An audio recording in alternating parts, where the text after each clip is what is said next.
Greetings, I am Lies and I use she, her. And I am Scandal and I use they, them. And let's play a game together. Yeah. We are back for one more round and it has suddenly been revealed that We died.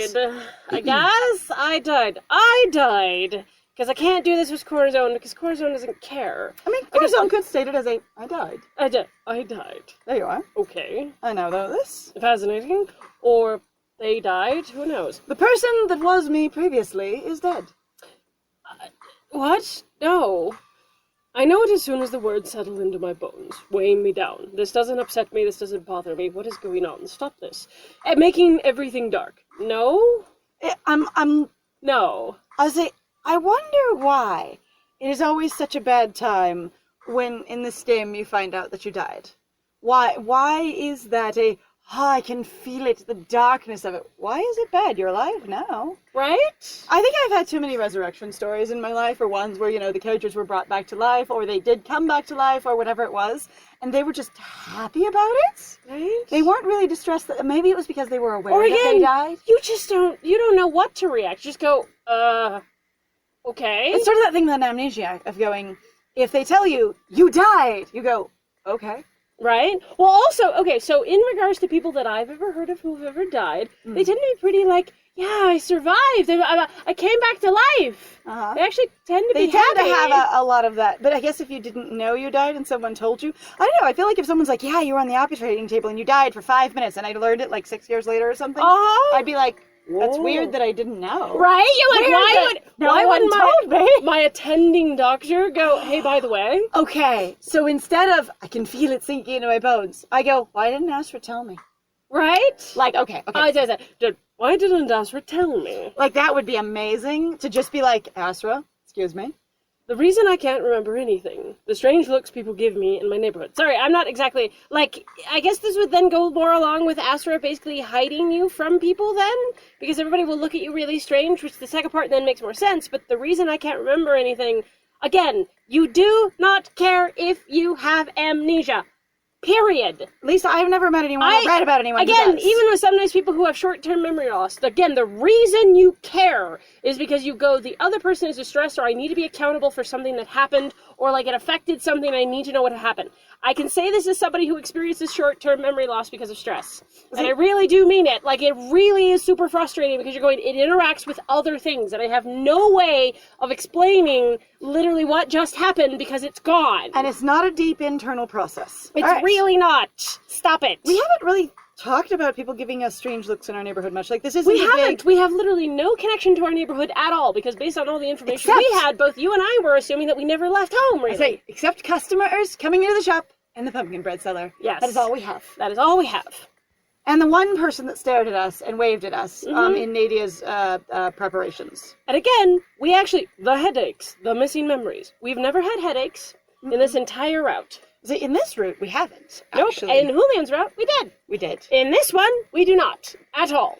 Period. Not even slightly. Not even mildly. Not even, the missing memories. You don't know if you have memories missing because the memories are gone. That's not how that works. I was gonna say, I have no idea. So, like, I can't feel things that I forgot. When someone says... oh my god, the sad look in Astra's eyes. Okay. Sorry. The sad look in Astra's eyes, because... I guess... Like, for me, when someone's like, oh, you remember that one Christmas with those one relatives? And I go, no. And they go, that time where we did this thing and you got this one toy? And I go, no. And then they go, oh, you must remember. And then I start to go, I guess maybe I should remember. But it's not something I can feel missing. Even with a person who's considered to have normal memory, me, I can't feel missing memories. You really? I imagine there's... Well, and the thing is the only thing I can come up with for the series is basically there's a magical field there, and you can feel that magic with your brain. Right. And you call that magical field of, I don't remember anything past this point of being awakened as a new life. So it's an active process. I name that missing memories, because that's what it feels like, as a block at the back of my head. Which is the only explanation I would have. Also, again... And so it doesn't apply to anything real life, but they're not giving us enough connection, or at least not me, to the fact that it is a magical thing that you're feeling specifically that is different than anybody else who would have ever lost memories, because there's no contrast in this game of people who've lost memories non-magically, or people who just can't remember stuff. Because lost memories and amnesia are different than, no, I actually don't remember owning, you know, an aunt named George when I was 5. Right. You know, which I didn't, but that was a made up, you know, thing. But that's like, I knew kids who had that. And that's not considered a missing memory or memory loss. Yeah. Even though you don't remember a lot of your past. All right, sad looking ass. The sad looking Asper's eyes, because we really can't bring this out or forward because we feel like people would feel weird when you're dating somebody else, but when somebody else really just wants you, really just wants to be with you. You know that whole intro scene that we dealt with on Nerd's Route? Where Astra confesses his love to you? Badly? But, oh, you could be so powerful. Satranava. My brain does not want to read that word. I apologize. If you would only unlock your potential. The owl's fingers caress Nadia's cheek, and she hardly reacts. She's staring at me in shock. You're a dead person! You're a dead person! Oh my god! Ah! Wait, I've been dating I've been smooching a dead person this whole time? No. Oh no.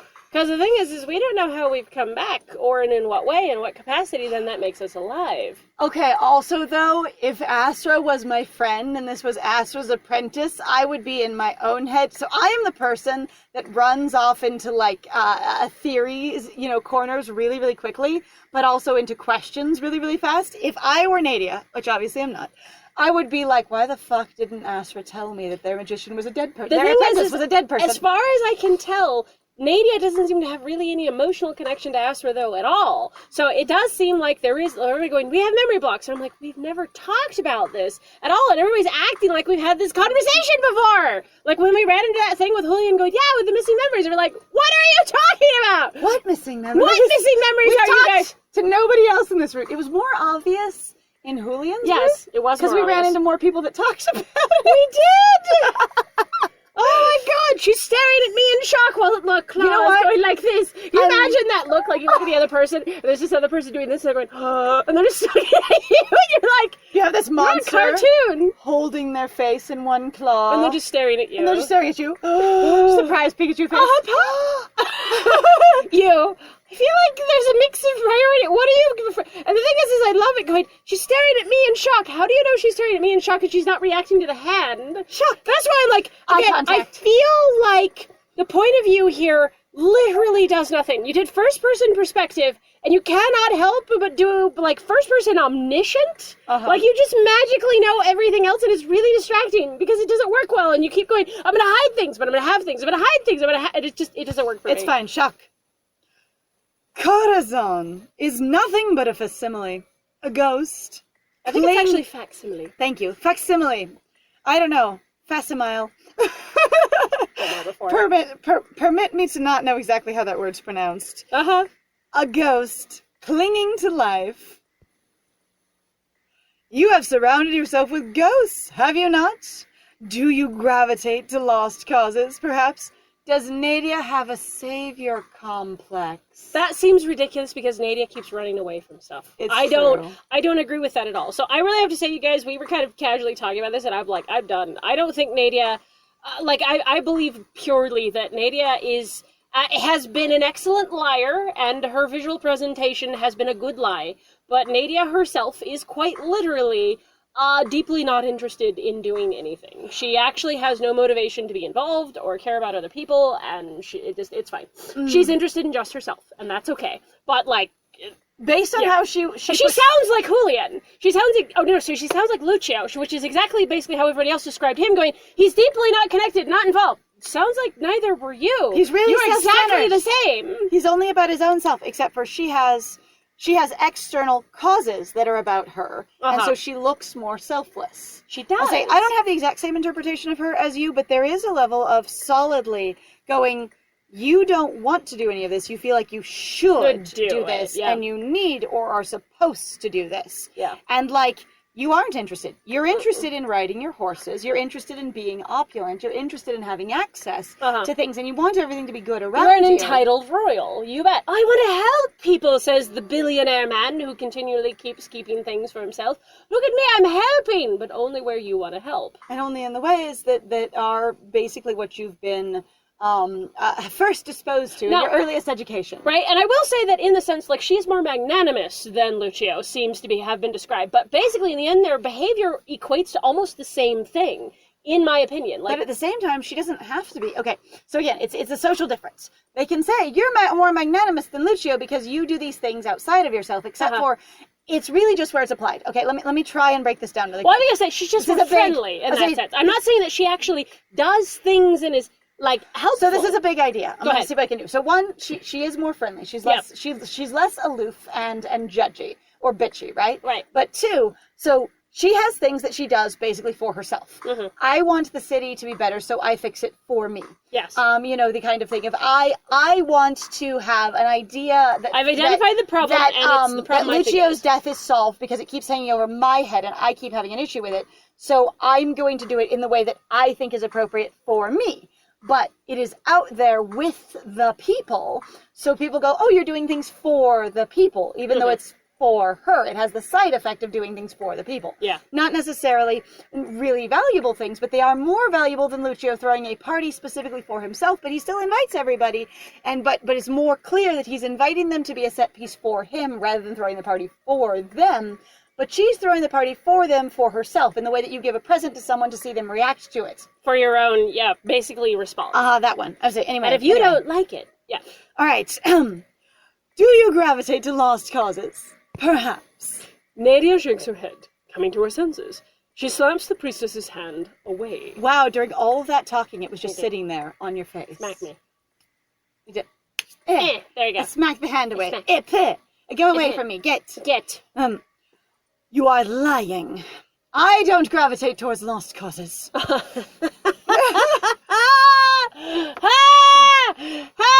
And your friends were Julian and Asra, I'm fine.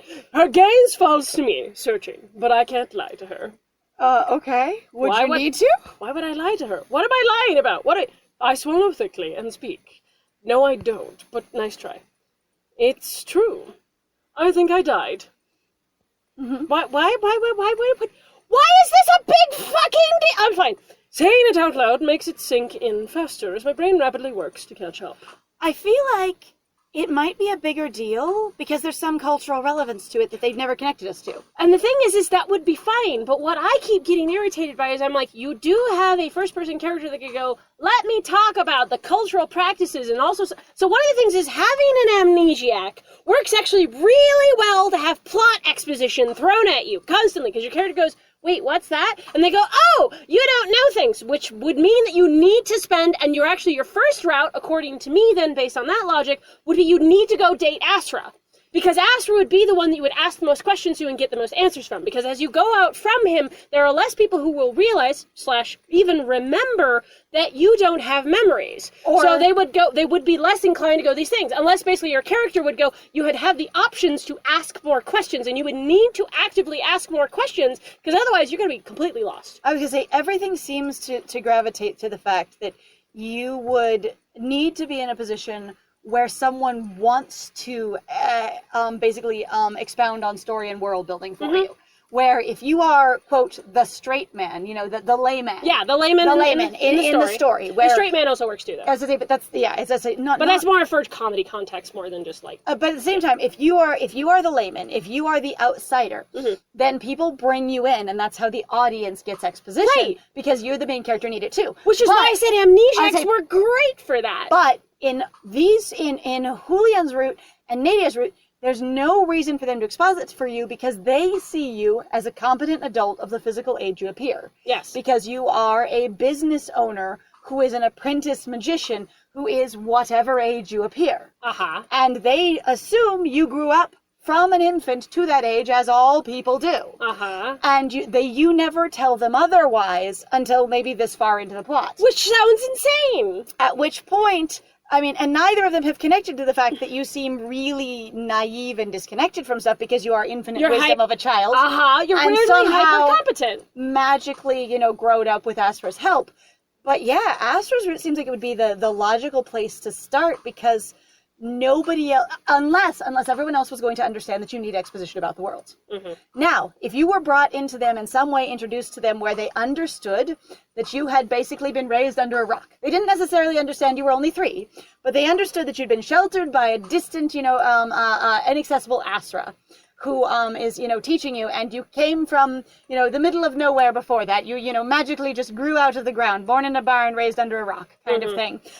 Then they would want to share their culture with you and their world and the things they know. Even Julian could have told you more about the understreets than he did. Right. Because, I am the bandit, pirate, delinquent. And the thing that was really funny about that was that you had plenty of lines that I thought basically would imply that. It seemed like he was, the ruffian, let me tell you some shit. Like, even just for his own personality, why wouldn't he have just fucking gone off about bombastic tales of, let me tell you bullshit? Because even though he was very performative and he liked telling his own stories, he wasn't a teacher, just as Nadia's not a teacher. No, but I'm not saying that he was teaching. I'm saying he would make shit up. Yeah, Say it out loud. Catch up. Says it works to catch up.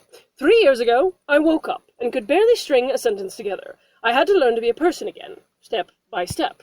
Yes, I know that, because I died. Okay. And you make that connection here. Little Corazon sees it, Countess. They have been lying to you all this time. What? I love this where people actually start pulling like, they're a liar! You're like, what, a thing I didn't know about? Oh, look! They now understand it, so they've been lying the whole time. It's okay. It's the performative, oh no, we're in the 3rd act, and we need to have a dramatic breaking apart. Again, the High Priestess is trying to inflame them. And I'm not emotionally connected to what is being said here, so it's not upsetting me, but it would be effective for Nadia and I believe for potentially a little bit for Corazon, but definitely for the MC, of going, I'm hearing all this all at once, and you're in a position to be inflammatory, in a position that I'm uncomfortable in and do not have the high ground. Because we're in your realm. Or question, your realm? Your realm. I like the High Priestess with a question mark, though. It makes me good. Yes. Pretending to be anything but another Lucio. Another pathetic soul who cannot move on. So wait, did we just get compared to being Lucio then? We did, because he's a ghost and we're a ghost. Oh, right. Neither of you can die properly. You can't even die properly. Wouldn't that make me actually pretty lucky? No. Pretty convenient? Pretty impressive? Everyone else in reality can die properly. You can't even do that, which of course is in the way that villains do. You could be doing something amazing and they're going to shit on it to try and make you think it's bad. Yeah, of course. I know. How sad. You have made the same mistake twice over. Wait, did we die twice? No. Perhaps you are doomed. She's shitting on Nadia going, you found Lucio again. Yes. Which I think is hysterical. Your new partner's exactly like the last one. Which honestly would be interesting because you'd have to say that, imagine that this in some way is correct. So all the gestures and the things that you've done with the main character so far, there's been some of them that have been very reminiscent of Lucio. And I've kind of wondered if it's the whole thing, let's run away from responsibility. Let's not kind of, like, because they seem really freaking weird. And again, to me, that keeps undermining basically Nadia's presentation as I'm very capable, I want to do things. Except that also Nadia never seems to really follow through and being capable and really doing a lot of things, unless it's like a lot of pushing. Let's go see one of the courtiers. It'll take me a whole day, but I will manage to see at least one. Let's see where it goes. Let's see where it goes. All right. Perhaps you are doomed to this miserable cycle. No. What did you say? I said no. Corazon is different. Corazon, I mean, I was a dead person. Unlike Lucio. Unlike Lucio. Who actually didn't die before. I kind of want... Corazon is different. Lucio had no sense of style. It's true. Corazon is different. Looks at this tall, lean, middle-aged, imposing fashionista, who's ethnic. It's like, different. No, I see they're exactly the same. They're exactly the same. Lucio, they totally look like a blonde, white, boy. They totally look like Draco Malfoy. They do. It's true. For so long, I allowed the past to be my shackles, for hopelessness to rule my life. The rising music is amazing. It's really funny. But Corazon makes me feel hope. When I am with them, I do not think about the past. I do not dwell on things I can't remember. I mean, things I can remember. I mean, how much of my past do I have? It's also like, what does Nadia remember? Again, like, she's brought up very casually once in a while having no memory, and I'm going, but you also then go, well, I have some memories. I'm like, which memory? This is where I'm like, I feel frustrated because I'm like, the plot exposition is not here. Also, when I keep expecting for a real story, or a story that I'm used to be having certain, like, things going on in it, I'm going like, okay, then we should talk about what you do remember, let's talk about it in detail. Like, I expect more out of this. Or literally just say, I'm getting my memories back bit by bit. Uh-huh. Which she hasn't said, but we've said she's getting her memories back. She's got to be. I think about the future. Our future. That cannot be a mistake. For the first time in a very long time, I am not trapped. Wait, were you trapped into the marriage with Lucio? That is a question. Hang on. What? I mean, if divorce doesn't exist, you were.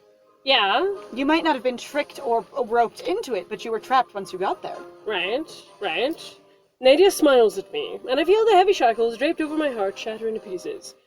I didn't know that was going on, but sure. I didn't hear about heavy shackles draping over our hearts. It's okay. It was the heavy weight that laid on to us. Oh, it was shackles. Apparently it was shackles. We just couldn't see it because it was dark. The High Priestess. I mean, it should be dark inside of your chest cavity. Just saying. If there's light in there, you might be concerned. Just a little bit.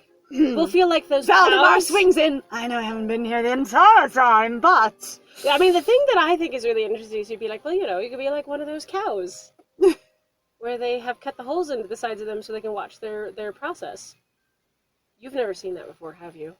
Oh, okay, well. No. The High Priestess, the Hanged Man, both have told me now that Lucio is not working alone. So listen carefully, whoever you are. I am going to tell you the same thing I told Lucio. Fuck off. Oh, I mean, just try it. Try what? They're not threatening anything. This High Priestess ? Hasn't threatened anything. They've just said what they think is going on. What they have done you are. is that they have asserted that certain your parts of your reality are not real, and this is what the reality actually is. That's all they've done is assert shit. Yeah, they've just told you what your reality actually is. Just try it. I think Lucio said, I'm going to come back, basically. Like, there was that more implied threat, but this, you haven't done anything. Like I said. This High Priestess hasn't yet done anything. Yeah, so I don't know what we're telling them to just try. I have no... Oh, and then we awaken. And with those words, the world around us shatters, and I open my eyes to the waking world once more. Are you comfy? Nadia awakens with a gasp, shooting upright in bed and looking wildly around. Her eyes land on me, and she relaxes, though her hands are shaking when she cups my cheeks. Corazon, are you all right? Who was that? Rapid knocking interrupts Nadia as Portia bursts into the room, looking frazzled. Not look frazzled, but looking frazzled. Look frazzled. Look frazzled. Burst into the room. Look frazzled! Do it as a command. Milady! The guests are here! It's time for the masquerade to begin! And since you're not dressed at all, you're going to miss the beginning. Already! Because if it's time now, getting you out of your robe and into your stuff is going to take more than 2 seconds. Just so you know. Alright, well, we're going to do book number 14. Crowds. Ravenous Crowds, chapter 1. The ravenous crowds, the maddening crowds, the ravenous crowds. We are tangled in Nadia's sheets, still wiping sleep from her eyes as Portia stands nervously in the doorway. We've opened the doors for the masquerade, my lady. Without an opening ceremony. Thank you, Portia. We shall be down shortly. Thank goodness I didn't tell anyone there would be an opening ceremony or any announcements from me or put out a play schedule for what the events of the masquerade are. True. Everyone walking around with a piece of printed material that says, Nadia will open the doors. Standing there for an hour. She's not there, it's fine. They all open the doors and let everyone in. No, Nadia. I guess we'll just forget that part. Oh, look, there's a concert at 3. Amazing. Yes, it's fine. 3 a.m.? Of course. Of course, it's already 5 when the ball started. Right, I forgot. We shall be down shortly. Of course. Do you need any help getting dressed? No. I think Corazon and I can assist each other. Because Corazon... True, yes, true. Totally knows how to do my hair. Because all MCs ever know how to do my hair. Which is actually, I mean, Corazon is going to be far more likely, but like, Corazon's also like, I think your hair is different than mine. than mine. Mm. Asra, shit. Asra, I've made a mistake. I don't know how to do this. It's fine. Go enjoy the masquerade, Portia. And tell your brother he is welcome to stay as long as he keeps a low profile. Oh my god. Why would you ever say that to Julian Dvorak? He is the opposite of a low profile. He really is. Also, like... And, like, again, I'm actually really surprised how much less of a pain in the ass he is, because they have really deliberately... Like I said, you are really being shut off from the other love interests almost, like, so aggressively in this route. It's really kind of strange. It is. Like, I'm not sure he knows how, my lady, but I'll be sure to let him, to tell him anyway. Yeah, thank you, Portia. Thank you for... Thank you for knowing your brother. I appreciate it. Portia hurries out in a bustle of fabric and clinking of keys, leaving us alone once more. Nadia lets out a low sigh and turns to me, wrapping one arm tightly around my waist. Because we're still laid flat in bed. We just sat up. Yeah, we sat up. Sorry, we're sitting up in bed next to each other. I'm also like, why Scoot. did Portia just run into the room? Is that just like a blanket allowance that Nadia has for Portia? I knock and come in without actually being given entrance. Because I actually have to say, for me personally, that feels like an invasion of privacy. Based on how familiar and comfortable they both were with it, I would say it's standard. Mm-hmm. I knock and then come in, and I, Portia, get to do that. Again, sort of bolstering my theory that Nadia feels a level of like interaction and connection with Portia that is more similar to a romance than anything else. Yes. It is not just friendship. It is you can walk in at absolutely any time with only 2 seconds for myself to prepare myself. Well, and the thing that I think is interesting is I imagine a lot of people probably don't even think about that. I'm like, you do have to realize that that would have to be a thing you would need to establish. And I just default go, you don't knock on someone's door and then just fucking walk in. No. Like, that's just rude.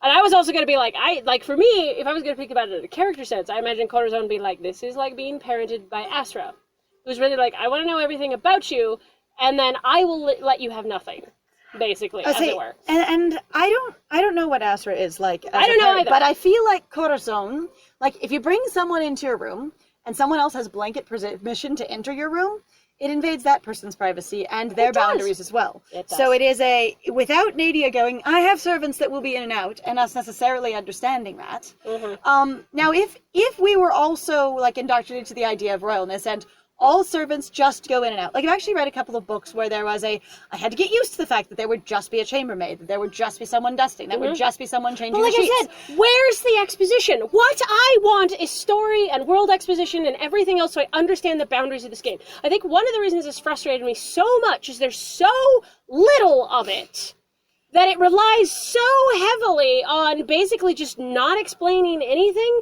and then also assumptiveness, and then also deep contradictions as a result. Well, and the thing is like, it wouldn't matter what the rest of the world was if we didn't keep having to interact with it. Yeah! And so, like, the fact that Portia just walks in after knocking without waiting for any kind of confirmation, what if we were involved with Nadia in that moment? Well, that's what I was thinking about. And going, let alone when you're asleep, that's pretty intimate for a lot of people. And going, and also, like, Portia hasn't seen us in the same bed together. And obviously she assumes that Nadia can do whatever she wants, and this is not a new or surprising thing to her because she didn't react at all. Despite the fact that they've only known each other for a month. I just expect this, and I've actually never known you outside of it at all. So do you know where I get weirded out by going, like, the time frame on this makes this seem bonkers? It does. Again, it sounds like Portia developed a deep parasocial relationship with Nadia when Nadia was asleep. Yeah. And then Nadia just picked up on that because she was adrift and alone when she awoke and went, you have deep and profound faith and connection to me, and I will roll with that. Sure. I have to pretend like I know what I'm doing, and you're the only thing that seems to genuinely care about me, even though I'm still sus. And basically then so you just lean into that and you just go with what it is. Yeah. Anyway, around my waist. She presses her forehead to mine and lingers there for a moment. I can feel our hearts racing in tandem. I'm sorry, Corazon. I wish we had more time to talk. But the masquerade cannot start without us. It's time for it to start. So everyone's just waiting. Okay. Yes. I want you to know what I said still stands. Whatever happened in the past, I have no intention of leaving. And I think that's probably been the thing that's frustrated me, is I'm going, I came to this expecting a story. And what I'm getting is, like, a weird personal fantasy. I don't even know how to describe it. Like, it feels basically like it's lacking, like, so much. Like I so said, that it doesn't invent, like, as some people have described it, because I've seen some people talk about going, yeah, it's for you, it's for your own experience. And I'm like, but I came here to be told a story. And there's, like, not any real strong story here. There's ideas that sound interesting, but the story, the narrative literally goes nowhere other than, well, you know, and then you have a romance. And I'm like, so again, what? Then why am I here? What this feels like to me is fanfiction.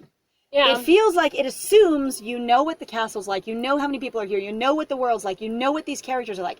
It feels like I've already watched the movie The Arcana, and now I'm reading a personal fanfiction about it because I should know what the whole world is. So none of that exposition is needed, but it can all be counted on for you to know it. Yeah. That is what this feels like more and more. And with all of their Twitter and Tumblr headcanons and expositions and question answering, maybe that's what it is. And the fact that, as far as I understand, they really built this game with the Kickstarter audience largely, and people answering questions and people giving feedback and people giving suggestions and, you know, some beta readers and stuff like that, or people being, you know, shared tiny little chapters and bits of it. And this isn't necessarily, I know these things. This is just we have no what idea. I've heard around, because I haven't looked into it deeply, because, you know, non-spoilers, that kind of thing. And just vaguely running into, yeah, they've rewritten the story and re-released it several times based on fan feedback kind of thing. And going, as far as I know, they do tons of, like, asks and question things, and they do, you know, whole streams where people just go in and go, well, what would the character do in this situation? Well, what's this part of the world? Well, what's this thing like?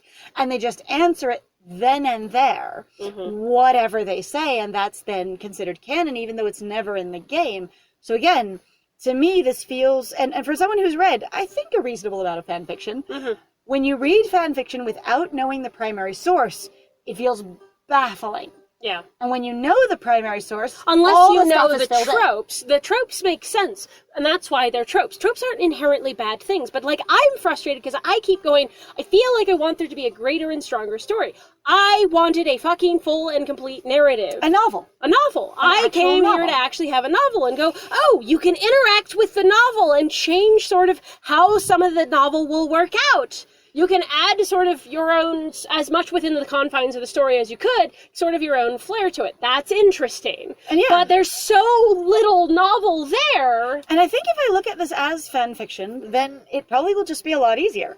Because Anyway. I'll go, I just haven't read the canon or seen the canon over right? there. And then it would be like, yeah, of course they assume you know all whatever isn't here. Yeah. I don't know, though. I have no intention of leaving. I mean, you shouldn't. It's your castle. She clears her throat, pressing a kiss to my lips before she pulls away and slides out of bed.